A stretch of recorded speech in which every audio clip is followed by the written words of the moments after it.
Hello दोस्तों, आज हम लोग भारत के संविधान के अंतर्गत आने वाले महत्वपूर्ण टॉपिक निर्वाचन के विषय में समझेंगे, जिसमें भारत में शासन की लोकतांत्रिक डेमोक्रेटिक प्रणाली अपनाई गई है। निर्वाचन लोकतंत्र का आधार होता है। भारतीय संविधान में लोकसभा तथा राज्यों की विधानसभाओं का निर्वाचन वयस्क मताधिकार के आधार पर कराए जाने का प्रावधान है। देश के हर नागरिक को जिसकी आयु 18 वर्ष से कम न हो और जो किसी विधि के अधीन अनिवास नॉन रेसिडेंस या चित्त विकृत अपराध या भ्रष्ट आचरण के आधार पर अन्यथा अयोग्य न हो, मत का देने का अधिकार है। उल्लेखनीय है कि यह एक सांविधिक अधिकार है, न कि मूल अधिकार। निर्वाचन संबंधी प्रावधान संविधान के भाग 15 अनुच्छेद 324 से 329 क में दिया गया है, किंतु भाग 15 में लोकसभा तथा राज्य विधानसभा के निर्वाचन से संबंधित प्रावधानों का विस्तारपूर्वक उल्लेख नहीं किया गया है, अपितु केवल निर्वाचन की विधि और निर्वाचन आयोग, उसके अधिकारों, शक्तियों एवं उसके कार्यों के बारे में मोटे तौर पर प्रावधान किए गए हैं। अनुच्छेद 327 के अधीन संसद और राज्य विधानमंडलों के निर्वाचन से संबंधित समस्त प्रावधानों को अधिनियमित करने की शक्ति संसद को प्रदान की गई है। अनुच्छेद 328 के तहत राज्य विधानमंडलों को भी निर्वाचन के बारे में विधि बनाने की शक्ति दी गई है। राज्य विधानमंडल अपने किसी सदन या सदनों के निर्वाचन से संबंधित ऐसे विषयों पर भी विधि या कानून बना सकते हैं जिस पर संसद उपबंध नहीं करती है। संसद द्वारा निर्वाचन से संबंधित विस्तृत उपबंध अधिनियम के तहत किए गए हैं, जैसे लोक प्रतिनिधित्व अधिनियम 1950, लोक प्रतिनिधित्व अधिनियम 1951, राष्ट्रपति और उपराष्ट्रपति निर्वाचन अधिनियम 1952, परिसीमन अधिनियम 1962 और परिसीमन अधिनियम 1972 आदि। उपर्युक्त अधिनियमों के अतिरिक्त समय समय पर बनाए गए विभिन्न नियमों एवं आदेशों के द्वारा भी निर्वाचन व्यवस्था को अमल में लाया जाता है।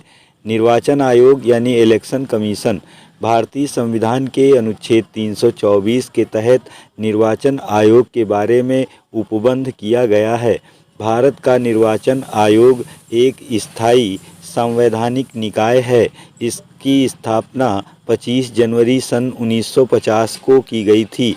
इसका प्रमुख कर्तव्य स्वतंत्र और निष्पक्ष निर्वाचन सुनिश्चित करना है। वह संसद और राज्य विधानमंडलों के प्रत्येक सदन के लिए तथा राष्ट्रपति एवं उपराष्ट्रपति पदों के लिए होने वाले सभी निर्वाचनों का अधीक्षण, सुपरिंटेंडेंस, निर्देशन, डायरेक्शन और नियंत्रण, कंट्रोल करता है। अनुच्छेद 324 के खंड 2 में कहा गया है कि निर्वाचन आयोग में एक मुख्य निर्वाचन आयुक्त तथा कुछ अन्य निर्वाचन आयुक्त होंगे, जिनकी संख्या राष्ट्रपति समय समय पर निर्धारित करेगा। चुनाव आयोग के सभी सदस्यों की नियुक्ति राष्ट्रपति संसद द्वारा इस संबंध में निर्मित कानून के अनुसार करता है। अन्य निर्वाचन आयुक्तों की नियुक्ति होने की दशा में मुख्य निर्वाचन आयुक्त चुनाव आयोग का अध्यक्ष या चेयरमैन होता है। राष्ट्रपति चुनाव आयोग के परामर्श से आयोग को सहायता देने के लिए प्रादेशिक निर्वाचन आयुक्त नियुक्त कर सकता है। बहुसदस्यीय निर्वाचन आयोग मल्टी मेंबर्स इलेक्शन कमीशन नियुक्त कर सकता है। बहुसदस्यीय निर्वाचन आयोग कौन? राष्ट्रपति। 1989 तक निर्वाचन आयोग एक सदस्यीय था।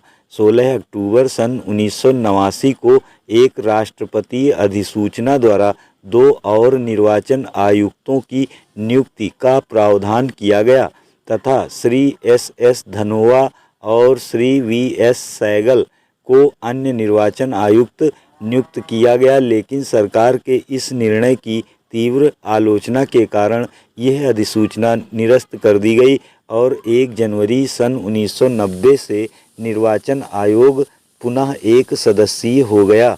यद्यपि एस धनोआ बनाम भारत संघ के वाद में उच्चतम न्यायालय ने यह निर्णय दिया कि अनुच्छेद 324 के खंड 2 के तहत अन्य निर्वाचन आयुक्तों के पद के सृजन और उत्पादन की शक्ति राष्ट्रपति में निहित है। 1 अक्टूबर 1993 को राष्ट्रपति द्वारा एक अध्यादेश जारी कर निर्वाचन आयोग को पुनः बहुसदस्यीय बनाया गया तथा MS गिल व GVG कृष्णमूर्ति को निर्वाचन आयुक्त नियुक्त किया गया। इसके बाद संसद द्वारा इस अध्यादेश को मुख्य निर्वाचन आयुक्त और अन्य निर्वाचन आयुक्त सेवा शर्तें अधिनियम 1993 का रूप दिया गया। इस अधिनियम के तहत यह प्रावधान किया गया कि मुख्य निर्वाचन आयुक्त और अन्य निर्वाचन आयुक्तों के अधिकार समान होंगे तथा उसके द्वारा कोई निर्णय सर्वसम्मति से या बहुमत से लिया जाएगा। तत्कालीन मुख्य निर्वाचन आयुक्त श्री TN शेषन ने इस अधिनियम की वैधता को उच्चतम न्यायालय में चुनौती दिया। मुख्य न्यायमूर्ति AM अहमदी की अध्यक्षता वाली उच्चतम न्यायालय की 5 सदस्यीय संविधान पीठ ने 14 जुलाई सन 1995 को सर्वसम्मति से दिए गए अपने फैसले में निर्वाचन आयोग को बहुसदस्यीय बनाने और मुख्य निर्वाचन आयुक्त को अन्य 2 चुनाव आयुक्तों के समकक्ष मानने संबंधी उक्त अधिनियम को वैध घोषित कर दिया। इस प्रकार वर्तमान में निर्वाचन आयोग में मुख्य निर्वाचन आयुक्त तथा 2 अन्य निर्वाचन आयुक्तों सहित कुल 3 सदस्य हैं। अब हम यहाँ पर परीक्षा की दृष्टि से कुछ महत्वपूर्ण फैक्ट देखेंगे, जिसमें पहला है भारतीय संविधान के किस अनुच्छेद के तहत चुनाव आयोग के बारे में प्रावधान है। तो ये अनुच्छेद 324 के तहत ये प्रावधानित किया गया है। अगला है भारत की निर्वाचन प्रणाली किस देश की निर्वाचन प्रणाली के समरूप है। तो ये ब्रिटेन की निर्वाचन प्रणाली के समरूप है भारत की निर्वाचन प्रणाली। अगला है निर्वाचन आयोग की स्थापना कब की गई थी। तो ये 25 जनवरी सन 1950 को निर्वाचन आयोग की स्थापना भारत में की गई थी। भारत में संसद तथा राज्य विधानमंडलों के चुनाव संपन्न कराने की शक्तियां किस संवैधानिक निकाय में निहित हैं। तो ये निर्वाचन आयोग में निहित हैं। भारत के मुख्य चुनाव आयुक्त की नियुक्ति कौन करता है। तो ये राष्ट्रपति करता है। और मूल संविधान में आम चुनावों के लिए मतदाता की न्यूनतम आयु कितनी थी। तो तब उस समय 21 वर्ष थी। मुख्य चुनाव आयुक्त की पदावधि कितनी होती है। तो ये 6 वर्ष या 65 वर्ष की आयु तक जो पहले पूर्ण हो जाए इतनी इसकी पदावधि होती है। भारत में सार्वजनिक मताधिकार के आधार पर प्रथम आम चुनाव कब हुआ था। तो ये प्रथम आम चुनाव सन 1952 में हुआ था। भारत में सर्वप्रथम महिलाओं को मताधिकार कब प्राप्त हुआ। तो ये 1926 में सबसे पहले वोट देने का अधिकार महिलाओं को दिया गया था। परीक्षा की दृष्टि से अन्य कुछ महत्वपूर्ण तथ्य हैं, जिसमें पहला है प्रथम परिसीमन आयोग का गठन कब किया गया था। तो ये सन 1952 में किया गया। चतुर्थ परिसीमन आयोग के अध्यक्ष कौन थे। तो ये थे न्यायमूर्ति कुलदीप सिंह। और चतुर्थ परिसीमन आयोग का गठन कब किया गया था। तो ये सन 2002 में किया गया। और परिसीमन संबंधी मामलों में अंतिम निर्णय देने का अधिकार किसे है। तो ये परिसीमन आयोग को है। और प्रत्येक लोकसभा और विधानसभा चुनावों के पूर्व मतदाता सूचियां तैयार कराने के कार्य का निरीक्षण, निर्देशन और नियंत्रण कौन करता है। तो ये निर्वाचन आयोग करता है। किस संविधान संशोधन द्वारा मतदान की न्यूनतम आयु 21 वर्ष से घटाकर 18 वर्ष की गई। तो ये है 61वें संविधान संशोधन 1989 द्वारा। निर्वाचन आयोग को 3 सदस्यीय आयोग सर्वप्रथम कब बनाया गया। तो ये 16 अक्टूबर सन 1989 को बनाया गया।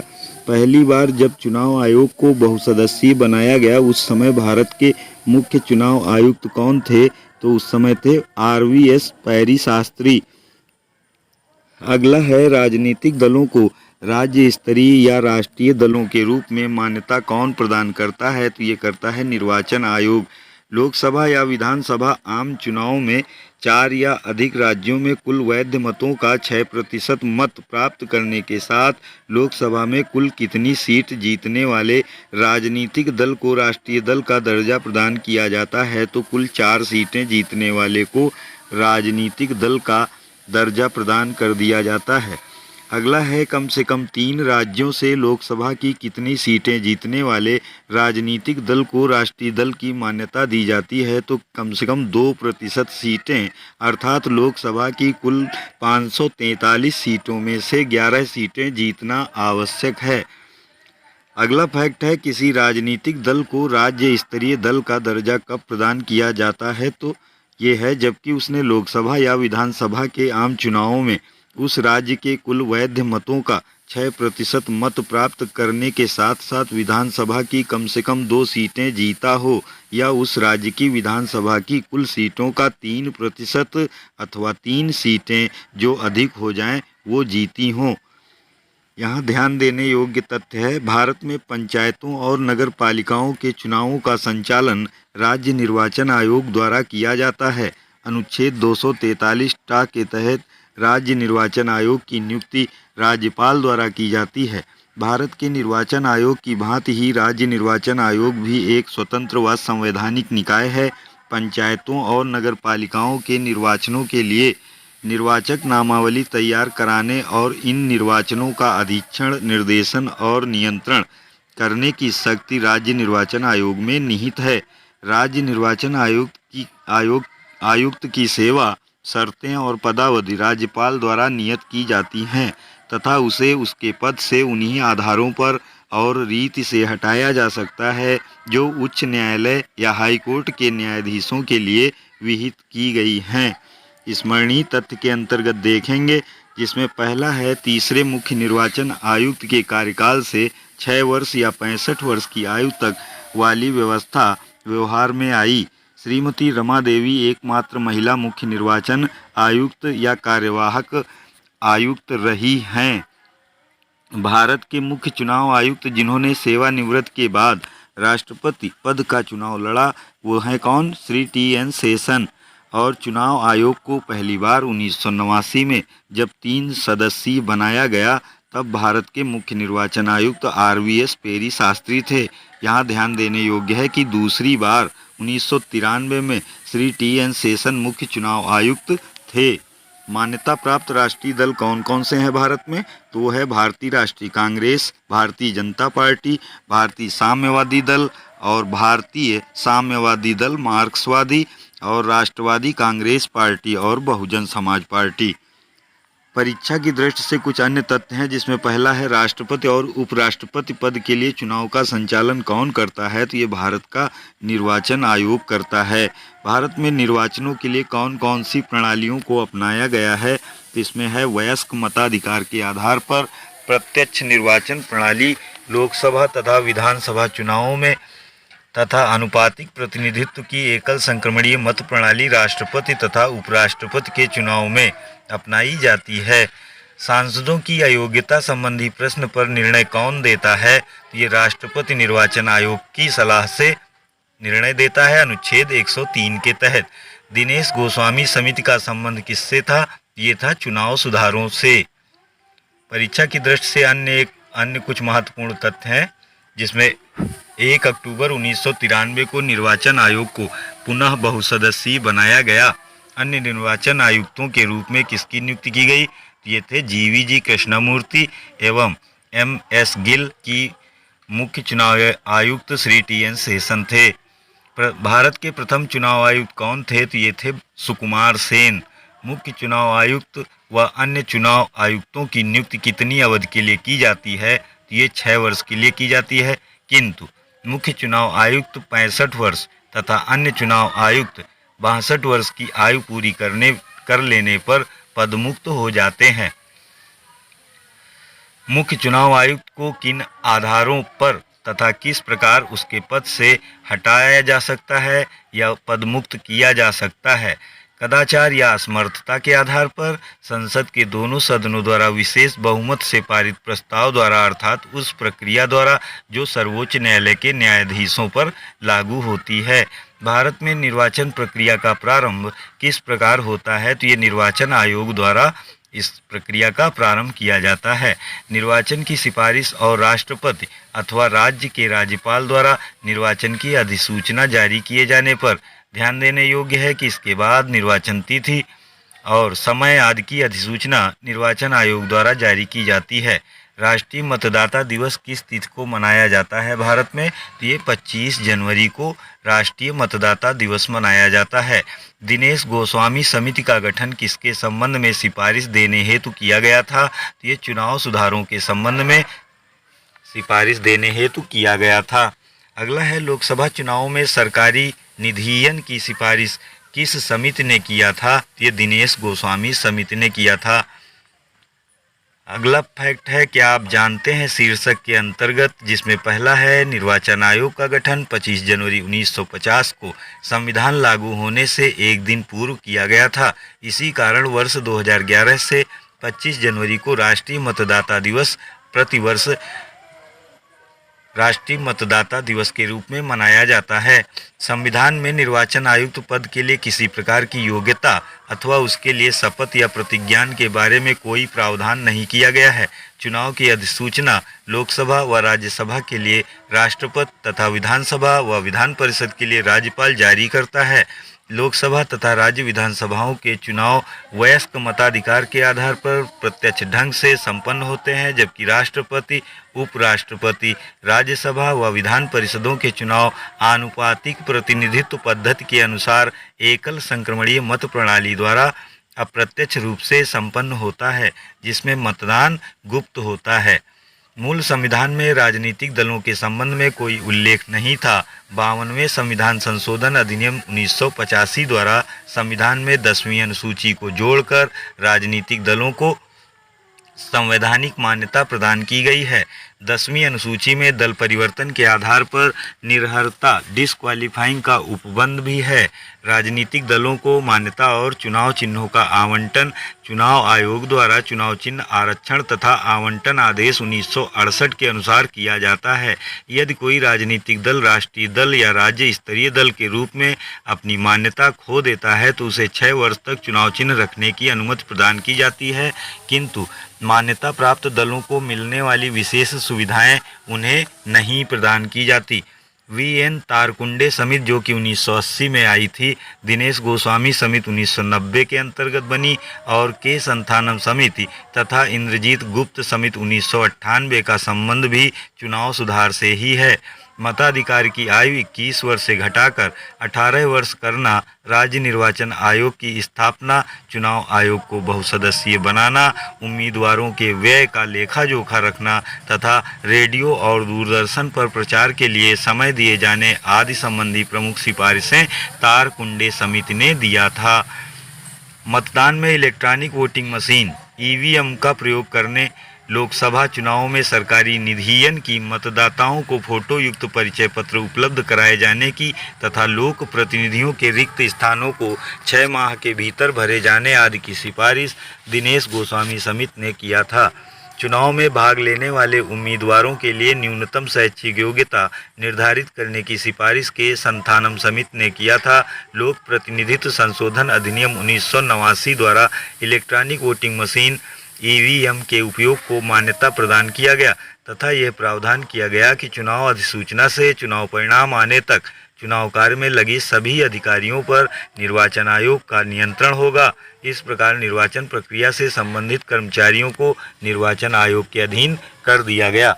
यदि किसी राज्य विधानसभा के निर्वाचन में निर्वाचित घोषित होने वाला प्रत्याशी कैंडिडेट अपनी निक्षिप्त राशि जमानत राशि खो देता है तो इसका अर्थ है कि निर्वाचन लड़ने वाले प्रत्याशियों की संख्या बहुत अधिक थी।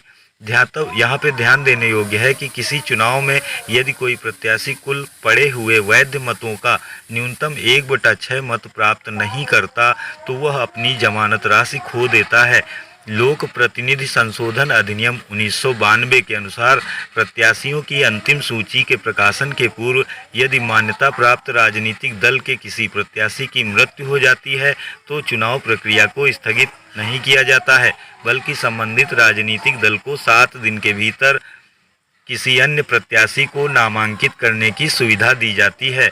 निर्गम मत सर्वेक्षण एग्जिट पोल अभिव्यक्ति का प्रयोग मतदाताओं वोटर्स के उस निर्वाचनेतर सर्वेक्षण को व्यक्त करता है जिससे यह पता चले कि मतदाताओं ने अपने मताधिकार का प्रयोग किस प्रत्याशी के पक्ष में किया है। ध्यान देने योग्य है कि जनमत सर्वेक्षण मतदान के पूर्व चुनाव के संबंध में मतदाताओं की राय जानने के लिए विभिन्न सर्वे एजेंसियों द्वारा कराया जाता है। लोक प्रतिनिधित्व संशोधन अधिनियम 1996 द्वारा यह प्रावधान किया गया है कि पहला है, कोई प्रत्याशी लोकसभा या विधानसभाओं के चुनाव में 2 से अधिक स्थानों से चुनाव नहीं लड़ सकता। संसद राज्य विधानमंडल की आकस्मिक रिक्तियों को भरने के लिए 6 माह के अंदर पुनः मतदान कराया जाएगा। तीसरा है, नामांकन पत्र वापसी की अंतिम तिथि तथा मतदान की तिथि से कम 14 दिन का अंतर होगा। और चौथा बिंदु है, मतदान के 48 घंटे के पूर्व चुनाव प्रचार बंद कर दिया जाएगा। इसका उल्लंघन करने वाले को 2 वर्ष का कारावास तथा 250 रुपये जुर्माना का दंड भी निर्धारित किया गया है। तत्कालीन प्रधानमंत्री श्रीमती इंदिरा गांधी द्वारा आपातकाल लागू किए जाने के कारण 5वीं लोकसभा का कार्यकाल 1 वर्ष के लिए बढ़ा दिया गया था। यहाँ ध्यान देने योग्य है कि अनुच्छेद 83 के खंड 2 के तहत आपातकाल के दौरान संसद को एक बार में 1 वर्ष के लिए लोकसभा का कार्यकाल बढ़ाने की शक्ति है। निवर्तमान प्रधानमंत्री डॉक्टर मनमोहन सिंह जवाहरलाल नेहरू के बाद देश के दूसरे ऐसे प्रधानमंत्री हैं जिन्होंने 5 वर्ष की अवधि पूर्ण करने के बाद अपने लगातार दूसरे कार्यकाल के लिए शपथ ग्रहण किया है। और ऐसा ही नरेंद्र मोदी जी के साथ भी है। इन्हें भी जानिए। लोक प्रतिनिधित्व संशोधन अधिनियम 2009 द्वारा लोकसभा के सामान्य उम्मीदवार के लिए 25,000 रुपये और अनुसूचित जाति एवं जनजाति उम्मीदवार के लिए 12,000 रुपये, जबकि विधानसभा में सामान्य उम्मीदवार के लिए 11,000 रुपये तथा अनुसूचित जाति एवं अनुसूचित जनजाति के उम्मीदवार के लिए 15,000 रुपये का प्रावधान किया गया है। इलेक्ट्रॉनिक कॉरपोरेशन ऑफ इंडिया द्वारा निर्मित इलेक्ट्रॉनिक वोटिंग मशीन (ईवीएम) का प्रथम प्रदर्शन 1979 में किया गया था। वर्ष 1982 में केरल विधानसभा चुनाव में थरूर विधानसभा क्षेत्र के कुछ पोलिंग स्टेशनों पर प्रायोगिक तौर पर प्रैक्टिकल के रूप में ईवीएम का इस्तेमाल सर्वप्रथम हुआ। 1998 में राजस्थान, दिल्ली और मध्य प्रदेश में हुए विधानसभा चुनाव में पहली बार इसका प्रयोग विभिन्न निर्वाचन क्षेत्रों में किया गया। जून 1999 में गोवा विधानसभा का संपूर्ण चुनाव ईवीएम से कराया गया। मई 2004 में 14वीं लोकसभा के लिए संपन्न चुनाव ऐसा प्रथम आम चुनाव है जिसमें लगभग पूरा मतदान इलेक्ट्रॉनिक वोटिंग मशीन से कराया गया था। वर्तमान में राष्ट्रीय या राज्य स्तरीय दल के रूप में पंजीकृत राजनीतिक दलों के किसी उम्मीदवार का नामांकन कम से कम 1 मतदाता द्वारा, जबकि निर्दलीय उम्मीदवार का नामांकन कम से कम 10 मतदाताओं द्वारा प्रस्तावित किया जाना चाहिए। प्रस्तावक को उस चुनाव क्षेत्र का मतदाता भी होना आवश्यक है। भारतीय संविधान या राष्ट्रीय ध्वज का अपमान करने अथवा राष्ट्रीय गान में बाधा डालने के लिए न्यायालय द्वारा दोष सिद्ध व्यक्ति दोष सिद्धि से 6 वर्ष तक लोकसभा व राज्य विधानसभाओं के लिए उम्मीदवार नहीं हो सकता है। चौथे, परिसीमन आयोग का गठन सर्वोच्च न्यायालय के सेवानिवृत्त न्यायाधीश न्यायमूर्ति कुलदीप सिंह की अध्यक्षता में 12 जुलाई सन 2002 को किया गया था। चतुर्थ, परिसीमन आयोग की सिफारिशों के आधार पर किए गए निर्वाचन क्षेत्रों के परिसीमन के बाद लोकसभा की 543 सीटों में से अनुसूचित जाति और अनुसूचित जनजाति के लिए आरक्षित सीटों की संख्या क्रमशः 5 और 6 बढ़कर 85 और 48 हो गई हैं, जबकि अनारक्षित सीटों की संख्या 11 घटकर 410 रह गई हैं। 84वें संविधान संशोधन अधिनियम 2001 द्वारा लोकसभा और राज्यों की विधानसभाओं की वर्तमान संख्या को सन 2026 के पश्चात होने वाली जनगणना तक अपरिवर्तनीय रखा गया है कि इसमें कोई बदलाव नहीं किया जाएगा सन 2026 तक। किंतु इसमें यह प्रावधान किया गया है कि परिसीमन आयोग द्वारा लोकसभा और राज्यों के विधानसभाओं के निर्वाचन क्षेत्रों को परिवर्तित तथा पुनर्गठित किया जा सके। इसमें अनुसूचित जाति एवं अनुसूचित जनजाति के SC/ST के निर्वाचन क्षेत्र भी शामिल हैं। परीक्षा की दृष्टि से कुछ अन्य महत्वपूर्ण तथ्य हैं आपके लिए। भारत का प्रथम कार्यवाहक मुख्य निर्वाचन आयुक्त कौन था? तो ये थी श्रीमती V.S. रमा देवी। मुख्य निर्वाचन आयुक्त की सहायता के लिए प्रादेशिक निर्वाचन आयुक्त की नियुक्ति कौन करता है? तो ये भारत का राष्ट्रपति करता है। राष्ट्रपति किसके परामर्श से प्रादेशिक निर्वाचन आयुक्त की नियुक्ति करता है? तो ये मुख्य निर्वाचन आयुक्त के सलाह पर प्रादेशिक निर्वाचन आयुक्त की नियुक्ति करता है। अब तक सिर्फ एक बार प्रथम आम चुनाव 1952 में हुए हैं और 2 प्रादेशिक निर्वाचन आयुक्त 6 माह के लिए नियुक्त किए गए थे। इनके मुख्य कार्यालय कहाँ थे? तो ये थे मुंबई में तथा पटना में। 1956 में प्रादेशिक निर्वाचन आयुक्त के स्थान पर किस पद का सृजन किया गया? तो ये था उप निर्वाचन आयुक्त का पद सृजन किया गया था। संसद द्वारा कब परिसीमन आयोग अधिनियम पारित किया गया था? तो ये 1952 में पारित किया गया था। क्या? परिसीमन आयोग अधिनियम। परिसीमन आयोग अधिनियम 1952 में कब निर्वाचन क्षेत्रों का परिसीमन किए जाने का प्रावधान किया गया? ये प्रत्येक 10 वर्ष पर होने वाली जनगणना के बाद किसी मान्यता प्राप्त दल के विभाजन पर चुनाव चिन्ह संबंधी विवाद का निर्णय कौन करता है? ये भारत का निर्वाचन आयोग करता है। यदि आपने हमारा चैनल KDGS पॉइंट अभी तक सब्सक्राइब ना किया हो तो कृपया सब्सक्राइब कर लें और अपने मित्रों को भी शेयर कर दें, जिससे हमारे अगले वीडियो की जानकारी उन तक यथा समय पहुंच सके। और बेल आइकॉन प्रेस करना न भूलें, जिससे मेरी नोटिफिकेशन वीडियो की आप तक पहुंच सके। धन्यवाद। स्वस्थ रहें, मस्त रहें।